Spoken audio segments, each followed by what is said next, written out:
Alright, welcome along to a new video. We're going to be talking about mastering the art of overcoming negativity in this episode. This is a day and age where people would be more than happy to bring you down to their level whenever it comes to putting yourself out there. We'll get into that at the end of the video really, but we're going to get into some tips here. I think I've got 7 for you in this one of my research, with some proven strategies for a positive mindset. Alright, number 1 is the old gem, and that is to practice mindfulness. Mindfulness is the act of being fully present in the moment and aware of your thoughts and your feelings. When you feel negative emotions creeping in, take a few deep breaths and focus on the present moment. Number 2 is to challenge your negative thoughts. Negative thoughts can be self-defeating and can contribute to feelings of sadness and anxiety. Challenge them by asking yourself if they are really true and if there's any evidence to support them. Number 3 is to surround yourself with positivity. Surround yourself with positive people. Listen to some uplifting music, read some inspiring books, and just check out some motivational quotes. This can help you stay focused on the good things in life. Number 4 is to focus on what you can control. There are many things in life that are beyond our control. Instead of worrying about those things, focus on what you can control, such as your thoughts, actions, and reactions. 5 is to practice gratitude. Gratitude is the practice of focusing on the good things in your life. Take time each day to reflect on the things that you're grateful for. Write them down in a journal. Number 6 is to take care of yourself. Taking care of yourself is essential for maintaining a positive outlook. Get enough sleep, eat a healthy diet, exercise regularly, and make time for activities that bring you joy. And number 7, and our favourite for me, is to seek support.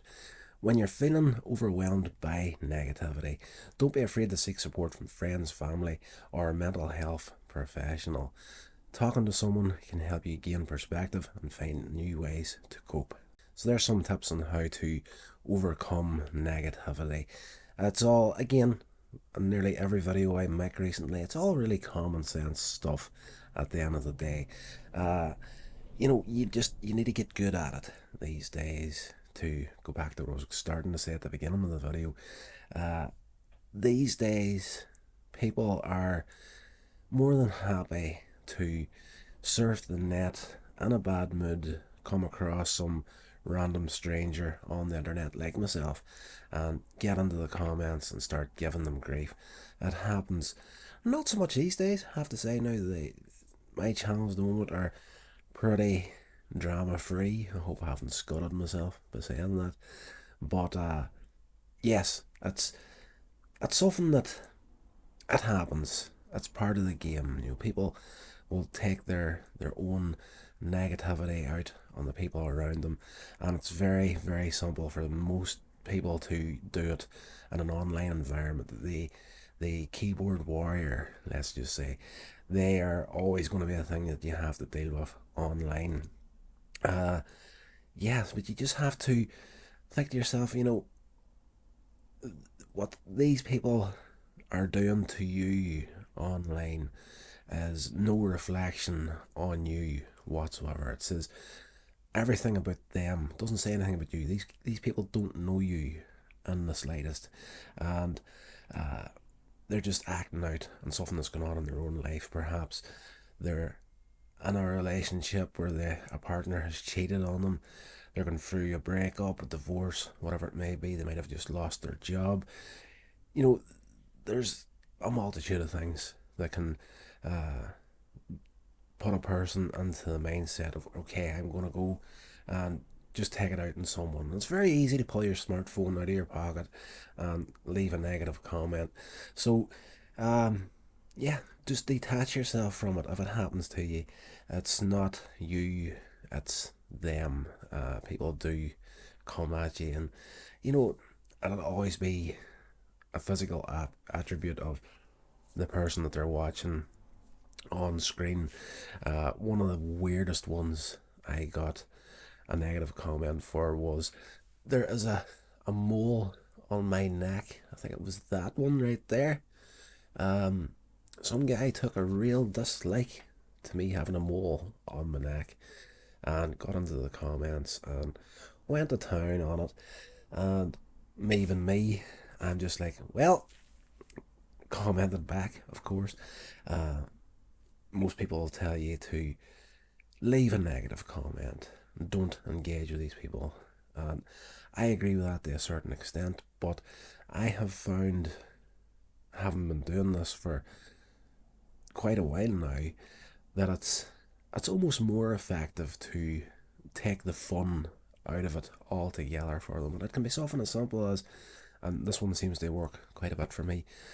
Somebody will say something, leave a negative comment, could be attacking me physically, how I speak, wearing my glasses, doesn't matter. They'll say something, and I simply text back, leave them a comment saying, well, you'll definitely sleep a lot better now after getting that off your chest. Or a simple, are you feeling better now? With a little smiley face emoji in there. So, that's what these people really want to, is to take their negative feelings, put them onto somebody else, and bring them down and try and make them feel as bad as what they actually feel whenever they're leaving the comment. So once you do something like that there, that you're interacting with them, but you do it in a fairly positive way, like are you feeling better now, sort of thing, smiley face, and it's just like, yeah, this isn't landing for me, or you'll sleep better after getting that off your chest. You're acknowledging in that moment, especially that comment, you'll sleep better now after getting that off your chest. That just tells that person that left the comment as that the person in the video, such as myself or yourself, will, what you're saying in that moment is, I know where you're coming from. You're in a bad, dark place, and you're taking your negativity out on me. So me saying you'll sleep better now after getting that off your chest is putting them on the spot and saying, I know where you're at, I know why you're doing this, cut it out. Vast majority of the times, they'll never reply back to something like that. But you do get the odd person that'll really take offence and go at you in a hardcore way after that there. And that's the moment where you consider hitting that block button. I used to be, well, I used to be told a lot whenever I was first starting out in this here, is like, don't be afraid of that block button. That's what it's there for. But, if you're going to start blocking people for every little negative comment, you're just going to be constantly, block, block, block, block, block, block, block. But I have found too that some people in the past that have come in with a negative comment, and I've come back at them with something like, you'll sleep better after getting that off your chest, actually end up maybe subscribing to the channel, watching some more of the stuff, or listening to some more of your podcasts, and start to get to know you in a more personal level. And actually, the very odd time there's been I wouldn't say a friendship has came out of it, but you've made a connection with someone on a more respectful level. So, digressed kind of at the end of this video, but it is what it is. There's a good few ways of mastering the art of overcoming negativity. I hope those tips helped you, and that little extra bit at the end there maybe will serve you well too in the future. Right, so that's going to do it for this episode, guys. Hope you enjoyed it. If you did, please hit that like button. It helps the show. Share it along to anybody you think would be interested in it, and please consider subscribing here on YouTube, or if you're listening to the audio, hit that follow button. And yeah, check out the links in my bio to check out some of the other stuff that's happening. Okay, until the next episode, stay safe, and I'll talk to you all then.